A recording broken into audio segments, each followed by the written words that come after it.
Assalamualaikum, sahabat Pandawa Meratus. Salam Nusantara. Terima kasih kepada Anda semua yang telah subscribe, menonton, menyukai dan membagikan link channel ini. Saya doakan semoga Anda semua diberi panjang umur, sehat walafiat, dan diberi keberkahan rezeki lahir batin di dunia dan di akhirat. Amin. Allahumma amin. Syekh Muhammad Arsyad Al-Banjari lahir pada malam Kamis, pukul 3 dini hari tanggal 15 Safar 1122 Hijriah, bertepatan dengan tanggal 19 Maret tahun 1710 Masehi. Waktu kecil bernama Muhammad Jafar, dan menjelang remaja diberi nama Muhammad Arsyad. Ayahnya bernama Abdullah, dan ibunya bernama Siti Aminah. Mereka hidup pada masa pemerintahan Sultan Hamidullah atau Sultan Tahmidullah bin Sultan Tahlilullah. Menurut cucunya, Muhammad Hatib bin Pangeran Ahmad Mufti bin Syekh Muhammad Arsyad, ayah Syekh Arsyad berasal dari Hindi yang menetap di kampung Lok Gabang sampai akhir hayatnya. Ayahnya merupakan seorang ahli pertukangan atau seni ukir kayu, yang konon sengaja didatangkan dari Pahuluan atau hulu sungai, tepatnya di kampung Jambu dekat kota Kandangan, untuk kegiatan pertukangan, seni ukir kayu, di dalam istana, keraton. Ketika Sultan Banjar berkunjung ke kampung Lok Gabang, dan melihat hasil lukisan Syekh Arsyad kecil, ia terpesona dengan keindahan karya Syekh Arsyad yang baru berusia 7 tahun itu. Kemudian Sultan membawanya ke istana untuk dididik ilmu-ilmu agama, dan ilmu-ilmu lain yang dapat mengembangkan bakat dan kecerdasannya. Sultan menikahkan Syekh Arsyad yang sudah dewasa dengan seorang perempuan yang bernama Tuan Bajut. Tidak lama setelah menikah, ia pergi menuntut ilmu ke Tanah Suci Mekah. Di Mekah, ia tinggal di sebuah rumah di kampung Syamiyah. Di sana, ia dengan tekun mempelajari berbagai bidang ilmu dengan sejumlah guru, atau syekh, dan ulama-ulama yang terkenal pada masa itu. Adapun guru-guru yang banyak memberikan sanatnya kepada Muhammad Arsyad, dalam berbagai bidang ilmu antara lain, Syekh Said Abil Faid Muhammad Murtado bin Muhammad Az-Zabidi, Syekh Said Sulaiman bin Sulaiman Al-Ahdal, Syekh Salim bin Abdullah Al-Basri Al-Maki, dan Syekh Hasan bin Ahmad Akis Al-Yamani. Dalam bidang tasawuf, beliau dipimpin halwat di bawah bimbingan Syekh Muhammad bin Abdul Karim Saman Al-Madani, dan mendapat ijazah serta kedudukan sebagai Khalifah Tarikat Samaniyah.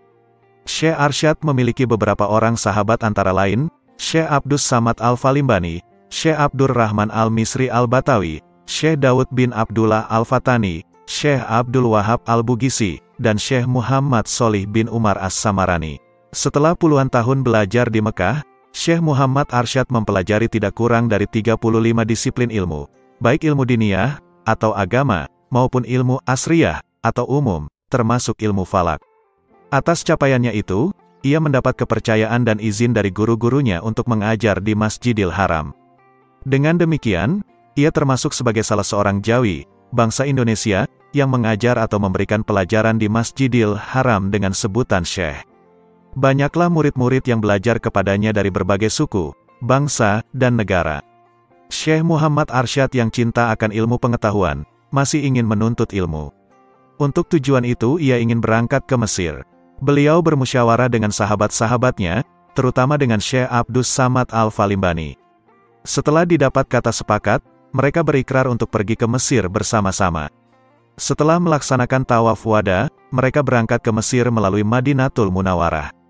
Di Madinah mereka berziarah ke makam Rasul, dan menetap di sana untuk sementara waktu sambil belajar ilmu-ilmu agama dengan sejumlah syekh yang ada di sana. Sementara mempersiapkan keberangkatan mereka ke Mesir, datanglah ke Madinah seorang ulama besar yang terkenal dari Mesir, yaitu Syekhul Islam Imam Al-Haramain Syekh Muhammad bin Sulaiman Al-Kurdi dengan beberapa orang muridnya yang kebetulan dari Jawi, atau Indonesia, pula, yaitu Syekh Abdurrahman Misri Al-Batawi, dan Syekh Abdul Wahab Bugis, anak seorang Raja Bugis bergelar Sadenreng Bunga Wardiyah.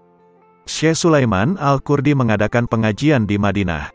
Banyak penuntut ilmu yang datang belajar kepadanya termasuk Syekh Muhammad Arsyad, dan Syekh Abdus Samad Al-Falimbani.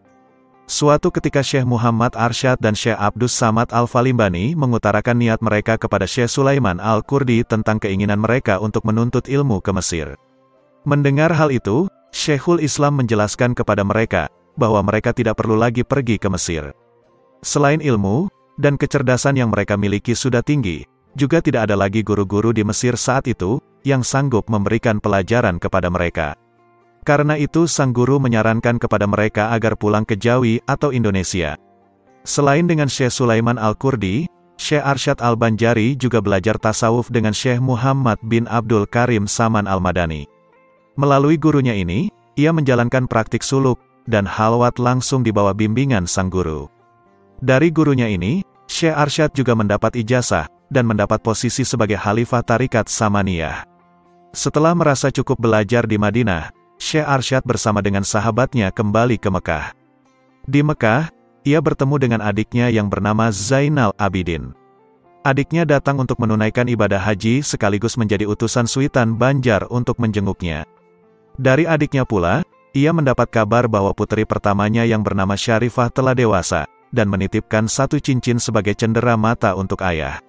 Mengetahui bahwa Syekh Arsyad memiliki anak gadis yang sudah dewasa, ketiga sahabatnya meminang sang anak. Oleh karena pinangan lebih dari satu, maka dilakukanlah undian untuk mereka, dan ternyata jatuh kepada Syekh Abdul Wahab Al-Bugisi. Syekh Arsyad menikahkan Syarifah dengan sahabatnya ini di Mekah melalui unli mujbir. Setelah sekitar 35 tahun belajar di Timur Tengah, Syekh Muhammad Arsyad pulang bersama dengan beberapa sahabatnya kembali ke Nusantara. Dalam perjalanan menuju Batavia rombongan singgah beberapa lama di Pulau Penyengat, Riau. Syekh Muhammad Arsyad sempat mengajar di Masjid Pulau Penyengat. Sebagai tanda ungkapan terima kasih, Sultan dan masyarakat Pulau Penyengat, Riau, menghadiahkan sebuah tasbih yang terbuat dari kayu akar balar kepadanya yang sampai sekarang masih dirawat oleh salah seorang zuriat Syekh Muhammad Arsyad di dalam pagar Martapura. Setibanya di Batavia, mereka tinggal beberapa bulan dan melakukan beberapa aktivitas. Aktivitas pertama, mereka mengunjungi sejumlah masjid untuk salat berjamaah, dan membetulkan arah kiblat masjid yang belum tepat, seperti Masjid Jembatan 5. Meski sempat menimbulkan sedikit keributan dan kesalahpahaman, tokoh agama dan masyarakat setempat kemudian sepakat mengubah arah kiblat beberapa masjid ini seperti yang ditunjukkan oleh Syekh Arsyad. Kemudian mereka tulis sebagai memoria yang tertulis dalam bahasa Arab, yang maksudnya, arah kiblat masjid ini dipalingkan ke kanan sebanyak 25 derajat oleh Syekh Muhammad Arsyad Al-Banjari, pada tanggal 4 Safar 1186 Hijriah, atau tanggal 7 Mei tahun 1772 Masehi. Masjid lainnya yang juga dibetulkan arah kiblatnya adalah Masjid Luar Batang, dan Masjid Pekojan. Aktivitas kedua, mereka mengadakan pertemuan, dan silaturahmi dengan sejumlah ulama. Syekh Muhammad Arsyad bersama rombongan dipanggil oleh Belanda untuk menghadiri pertemuan, dan perjamuan di atas sebuah kapal. Kepada beliau ditanyakan berbagai masalah geografi dan kelautan, untuk menguji ilmu yang dimilikinya. Kesemuanya dijawab dengan baik dan tuntas. Belanda yang kagum dengan kemampuan Syekh Arsyad memberinya gelar kehormatan dengan sebutan Tuan Haji Besar. Setelah merasa cukup tinggal di Batavia, Syekh Arsyad Al-Banjari berangkat menuju Martapura. Disinilah beliau berpisah dengan para sahabatnya. Syekh Arsyad bersama Syekh Abdul Wahab Al-Bugisi berangkat menuju Martapura, sementara sahabatnya yang lain menuju kampung halamannya masing-masing. Setelah berada di Martapura, Syekh Muhammad Arsyad segera melakukan sejumlah aktivitas untuk melaksanakan perannya sebagai ulama. Tidak lama setelah tiba di Martapura, Syekh Arsyad membuka pengajian. Banyak orang yang datang untuk menuntut ilmu-ilmu agama kepadanya termasuk Sultan Banjar. Pengajian ini kian lama kian membesar sehingga kondisi lokasinya terasa menjadi sempit. Apalagi Martapura yang menjadi pusat pemerintahan, dan perekonomian semakin padat. Karena itu, pengajian harus dipindahkan ke tempat yang lebih luas. Sultan memberi tanah lungguh kepada Syekh Muhammad Arsyad karena ia sudah dianggap bubuhen atau keluarga besar kaum bangsawan. Tanah ini kemudian dijadikan suatu perkampungan, dan pusat pendidikan agama di Kerajaan Banjar. Melalui lembaga pendidikan dalam pagarnya, Syekh Muhammad Arsyad berusaha untuk mencetak kader-kader ulama, dan dai yang akan ia sebar ke berbagai wilayah. Sasaran pertamanya adalah keturunan, dan kerabatnya sendiri. Dia selalu berupaya semaksimal mungkin agar anak cucu, kerabat, dan para santri dapat dibina dan dididik secara intensif, sehingga dalam waktu yang singkat dapat dibentuk menjadi kader-kader juru dakwah yang siap pakai. Syekh Arsyad sendiri memiliki 30 anak dari beberapa istrinya yang berjumlah 11 orang. Beberapa anaknya terutama yang laki-laki dididik menjadi kader ulama. Selain anak, keturunan, dan kerabat lainnya yang dikader, dan dididik langsung olehnya diantaranya adalah Muhammad Asad, cucu Muhammad Yasin, cucu, Fatimah binti Abdul Wahab Bugis, cucu, dan Idris bin Haji Zainal Abidin, kemenakan. Sejumlah keturunan dan murid Syekh Arsyad yang telah berhasil dikader kemudian disebar di sejumlah daerah untuk membangun langgar-langgar tempat beribadah berjamaah sekaligus dijadikan tempat-tempat pengajian agama. Keturunannya yang menjadi ulama seperti Abu Talah berdakwah di wilayah Pagatan, Ahmad di Amuntai dan Balimau, Sadudin di wilayah Amuntai, dan Kandangan terutama Teniran, dan lainnya. Anak-anaknya yang laki-laki seperti Mufti Jamaluddin, Ahmad Mufti, Kadi Abu Suud, Kadi Abu Naim, Khalifah Syahabuddin, Khalifah Zainuddin, dan Khalifah Hasanuddin semuanya menjadi ulama yang mewarisi keilmuan Syekh Arsyad Al-Banjari.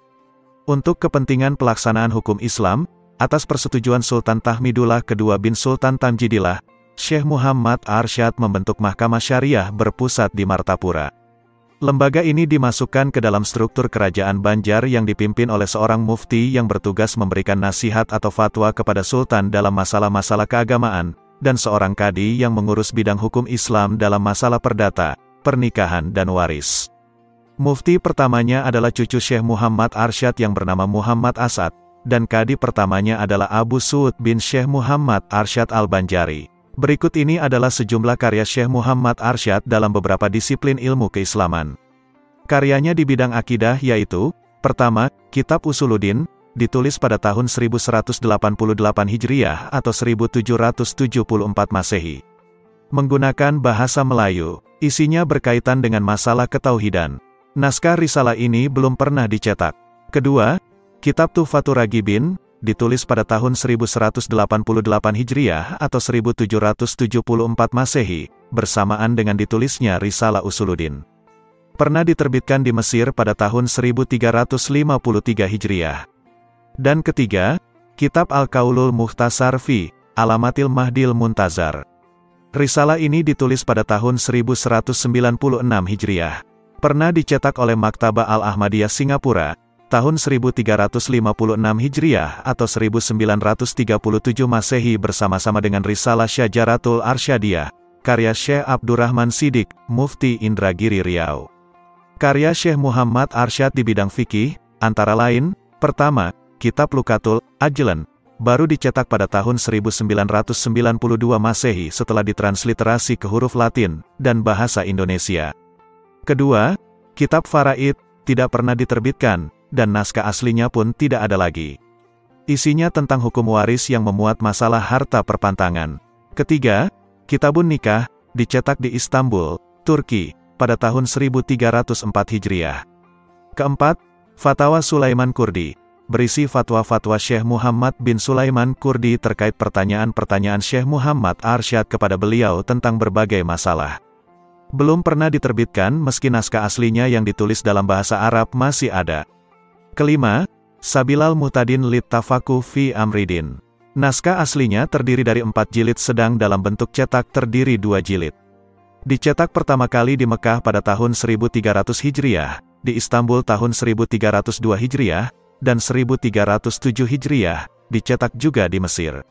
Nama kitab Sabilal Muhtadin kemudian dijadikan sebagai nama Masjid Kebanggaan orang Kalimantan Selatan.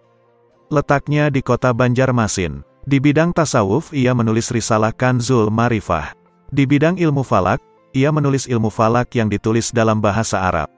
Di bidang studi Al-Quran, ia menulis Mushaf Al-Quran yang ditulis tangan pada tahun 1779 Masehi. Mushaf ini ditulis dalam 3 jilid yang masing-masing terdiri dari 10 juz. Ketiga karya Syekh Arsyad ini masih dalam bentuk manuskrip belum pernah dicetak, dan disimpan oleh zuriatnya di dalam pagar. Mushaf Al-Quran ini kemudian ditaruh di museum daerah di kota Banjarbaru. Demikianlah beberapa jasa Syekh Muhammad Arsyad Al-Banjari. Beliau mengabdi selama puluhan tahun hingga menjelang usia lanjut. Akhirnya, pada tanggal 6 Syawal 1227 Hijriah atau tanggal 13 Oktober tahun 1812 Masehi, beliau wafat dalam usia 105 tahun. Jenazahnya dimakamkan di Desa Kalampayan, Martapura. Selain meninggalkan banyak karya tulis yang diakui sampai ke mancanegara, hal yang menakjubkan dari beliau adalah memiliki segudang keberkahan. Keberkahan ini sulit digapai, dan ditandingi oleh ulama lain, yaitu anak-anak turunan beliau dari dulu sampai sekarang bak jamur di musim penghujan, banyak yang menjadi ulama besar. Tidak hanya di Kalimantan Selatan, tapi juga menyebar di wilayah Negari Kesatuan Republik Indonesia. Di luar negeri pun banyak yang menjadi ulama besar, dan panutan seperti Malaysia, Saudi Arabia, dan lain-lain. Semoga Allah mengucurkan hujan rahmat ke kubur beliau, dan menambah-nambah keberkahan pada seluruh anak turunan beliau. Wahai Tuhan, yang mencipta, dan mengatur segenap urusan hamba-Nya, berilah kami keselamatan hidup di dunia, dan juga keselamatan hidup di akhirat, serta lindungilah kami dari siksa api neraka yang menyala-nyala. Amin, Allahumma amin.